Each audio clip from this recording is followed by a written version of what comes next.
ఇది గ్రామ పంచాయతీ కార్యాలయం. పంచాయతీ ఎన్నికలకు పైసల భయం, సర్పంచ్గా పోటీ చేసేందుకు వెనుకంజ, లక్షలు పెట్టి గెలిచి చివరికి అప్పుల పాలైన సర్పంచులు, భార్య మెడలోని పుస్తెలమ్మి మరీ అభివృద్ధి పనులు, గత 10 ఏళ్లలో బిల్లులు రాక పలువురు సూసైడ్, ఇటు ఫండ్స్ అటు పవర్స్ లేని దయనీయ పరిస్థితి, ఎన్నికలకు సర్కార్ రెడీ అవుతున్న పల్లెల్లో కనిపించని జోష్. ఇక్కడ పంచాయతీ అధికారాల కత్తెర. పంచాయతీలకు వచ్చే ఆదాయ మార్గాలన్నీ గత ప్రభుత్వం క్లోజ్ చేసింది. గ్రామాల్లోని గ్రానైట్, ఇసుక క్వారీలు, క్రషర్ల ద్వారా గతంలో పంచాయతీలకు వచ్చిన 25% సినరేజ్ నిధులు ఆపేసింది. రిజిస్ట్రేషన్ల శాఖ నుంచి పంచాయతీలకు వచ్చే ట్రాన్స్పోర్ట్ డ్యూటీని ఎత్తివేస్తూ జీవో జారీ చేసింది. ఇక పంచాయతీలకు మాత్రమే దక్కాల్సిన ఉపాధి హామీ నిధులను దారి మళ్లించింది. దీనికి తోడు గ్రామాల్లో చెత్త ఎత్తడానికి, మొక్కలకు నీళ్లు పోయడానికి 5 లక్షలు పెట్టి కొత్త ట్రాక్టరు, 1.88 లక్షలు పెట్టి ట్రాక్టర్ ట్రాలీ, 1.83 లక్షలు పెట్టి ట్యాంకర్ను నాటి సర్పంచుల చేత అప్పటి ప్రభుత్వం కొనిపించింది. వాటి నిర్వహణకు సైతం సర్పంచులు అష్ట కష్టాలు పడ్డారు. కేసీఆర్ గారు ముఖ్యమంత్రిగా ఉండి ఏమేం చేసిండు అనేది ఒక్కసారి చూస్తే సర్పంచులు, గ్రామ పంచాయతీలు ఒకప్పుడు ఏది కేసీఆర్ సీఎం కాకముందు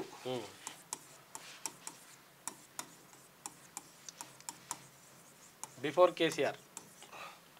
కేసీఆర్ సీఎం కాకముందుకు ఆఫ్టర్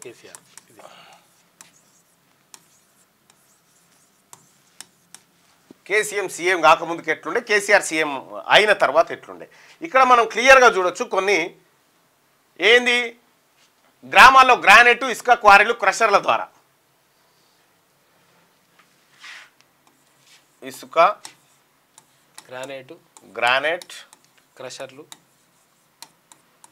క్రషర్లు మొదలైనవి ఎక్సెట్రా.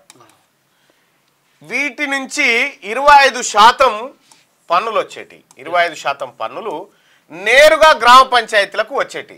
ఏడా గ్రానైట్ ఉందనుకో, తీసిస్తే దాని నుంచి 25% గ్రామ పంచాయతీకి వచ్చేది, ఆదాయం వచ్చేది, క్రషర్ నుంచి వచ్చేది. కేసీఆర్ సీఎం అయ్యాక ఏం చేసిండంటే వీళ్ళ మీద ట్రాక్టర్లు, వీటన్నింటినీ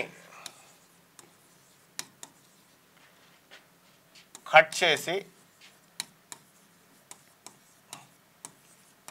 తన ఖాతాలో వేసుకున్నాడు. తన ఖాతా మీన్స్ సీఎం ఖాతా, రాష్ట్ర ప్రభుత్వానికి వేసుకున్నాడు.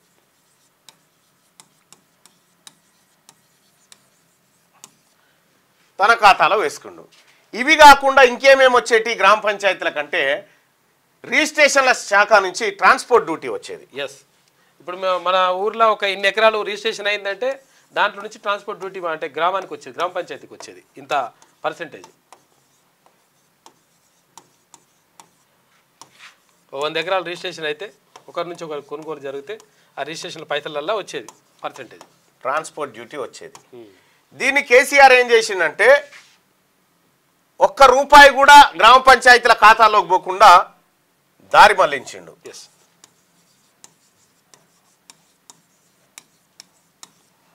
ఆ తర్వాత ఏం చేసిండు, ఉపాధి హామీ నిధులు,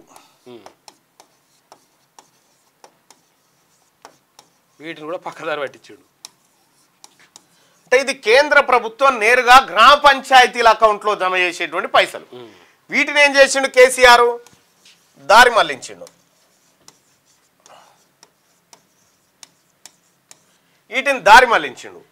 ఇక గ్రామ పంచాయతీకి రావాల్సినటువంటి ఇంకా ఏం మిగిలినాయి అంటే ఇంటి పన్ను, నల్ల బిల్లు. అది ఎంత వస్తుంది? ఇంటి పన్ను, నల్ల బిల్లు. ఇంకా ఇవి కాకుండా చేసిన కార్యక్రమం ఏంటంటే ఇంకా వాళ్ళ మీద భారం మోపిండు. ట్రాక్టర్లు కొనబెట్టిండు, ట్రాలీలు కొన్నాడు, ట్యాంకర్లు కొన్నాడు, ట్రాక్టర్లు కొనబెట్టిండు, వాళ్ళతో కొనిపించిండు. ట్రాక్టర్లు కొనబెట్టి దానికి ఈఎంఐలు, మళ్ళీ ఈఎంఐలు, నల్ల బిల్లో ఇంటి పన్ను పైసలు వసూలు చేసి ట్రాక్టర్ ఈఎంఐ కట్టాలి. ఇక రెండో విషయం ఏంటంటే గమ్మత్ విషయము, ప్రతి ఊర్లే రైతు వేదిక కట్టాలి. మరి కట్టాలంటే పైసలు ఇస్తారంటే మీరు కట్టుర్రి మేము ఇస్తాం, కట్టకపోతే సర్పంచ్ గిరి పోతుంది. అట్లా బలవంతంగా లక్షల రూపాయలు సర్పంచ్లతో ఖర్చు పెట్టించిండు.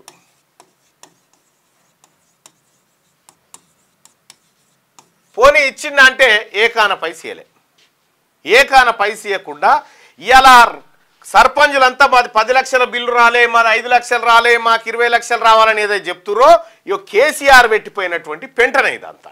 1300 కోట్ల రూపాయలు రావాలంటే ఇక సర్పంచుల 1300 కోట్ల రూపాయలు ఇప్పుడు సర్పంచులకు రావాల్సిన పెండింగ్ బకాయిలు.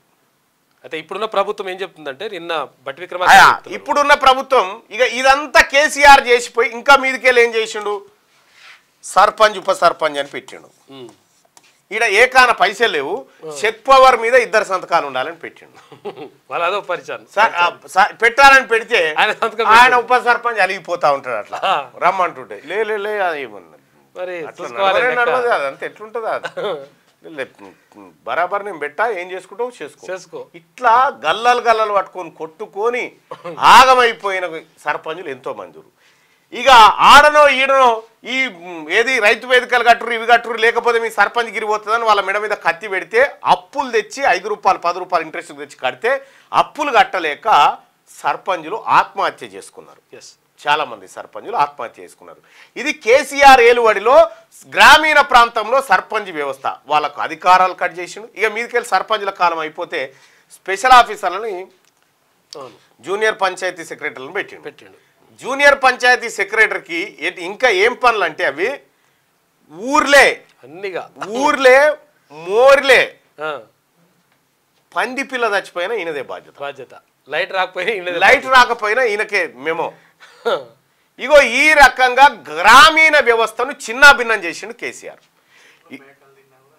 చెట్లు ఏది హరితారం చెట్లు మేకలు నవిలిపోయినా సరే కొమ్మలు వీళ్ళు సస్పెండ్. ఈ రకంగా మొత్తం గ్రామీణ ప్రాంత వ్యవస్థను చిన్నాభిన్నం చేసిండు కేసీఆర్.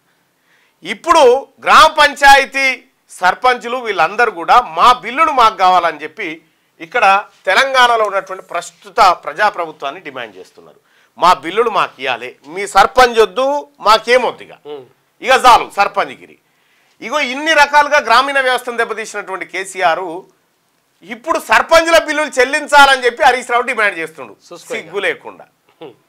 హరీష్ రావు సర్పంచుల బిల్లులు ఎందుకు ఇయ్యారని అడుగుతా ఉన్నాడు. మీ మామని ఆడ ఫామ్ హౌస్ కాడ 2 చెట్లకి ఇటో కాలు కట్టి కింద మంట పెట్టి అడుగు సర్పంచులకు ఏమైందని చెప్తాడు మీ మామనే. నువ్వే ఉంటే ఆర్థిక శాఖ మంత్రి. ఒక్క సంతకం పెడితే 1300 కోట్లు వాళ్ళ ఖాతాలో పడకుండా నువ్వు వీళ్ళకి సంతకం పెట్టకుండా దొంగలకు సర్ది కట్టే దానికి సంతకం పెడితే హరీష్ రావు పెట్టి ఇలా సర్పంచుల మీద మళ్ళా ఒగల ఏడుపు ఏడుస్తా ఉన్నావు. సర్పంచులను సర్వనాశనం చేసినటువంటి మీరు ఏ సర్పంచ్ కన్నా ఏమైనా ఇజ్జతుండేనా? ఒకప్పుడు ఎట్లుండే సర్పంచ్ ఊరికే నట్టుకేనా వస్తుండే, పెద్ద మనిషి వస్తుండే కుర్చీదేరా అదే కుర్చీ విలేజ్ ప్రెసిడెంట్. ఇప్పుడు మీ పరిపాలన లేడికి వచ్చిందంటే కుర్చీలో పడేరా ఆయనతో కూర్చోగలరా, ఇడ మళ్ళీ అడుగుతాడో రా, మళ్ళీ అప్పు తెమ్మంటాడు, పాత పైసలు ఇవ్వకపోయి ఇట్లా పరిస్థితి క్రియేట్ చేశారు. అందుకోసమే తెలంగాణలో ఇప్పుడున్న ప్రభుత్వం ఆర్థిక శాఖ మంత్రి బట్టి విక్రమార్క గారు ఒక నిర్ణయం తీసుకున్నారు. రాష్ట్ర ముఖ్యమంత్రి గారి ఆలోచన మేరకు ఏమని 10 లక్షల వరకు 10 లక్షల వరకు ఉన్న రుణాలు ఏవైతే ఉంటాయో 10 లక్షల వరకు అవి బిల్లు పెండింగ్ బిల్లులను క్లియర్ చేయాలని చెప్పేసి నిర్ణయించారు. మొదటి విడతగా 400 కోట్ల రూపాయలు ఫస్ట్ క్లియర్ చేయాలని నిర్ణయం తీసుకుంది తెలంగాణ రాష్ట్ర ప్రభుత్వం. ఇప్పుడున్న ప్రభుత్వం కేసీఆర్ చేసిన కథ గది, వీళ్ళు ఇప్పుడు వచ్చినటువంటి ప్రజాప్రభుత్వం చేస్తున్న పని గిది. సర్పంచ్ సోదరులారా, ఎంపీటీసీలు, జెడ్పీటీసీలు, కౌన్సిలర్లు, కార్పొరేటర్లు, వార్డు మెంబర్లు అందరికి కూడా చెప్తా ఉన్నా, కేసీఆర్ హయాంలో భ్రష్టు పట్టిపోయినటువంటి పంచాయతీరాజ్ ఏది స్థానిక సంస్థల వ్యవస్థ ఏదైతే ఉందో దాన్ని పునర్నిర్మించడం కోసం ప్రస్తుతం ఉన్నటువంటి ప్రభుత్వం తీవ్రంగా కృషి చేస్తుంది. క్యూ న్యూస్ లో పనిచేయటకు అనుభవం గల కెమెరామ్యాన్లు కావాలను సంప్రదించవలసిన నెంబర్లు 8688926084. qnewsads@gmail.com ను సంప్రదించండి. లైక్ చేయండి.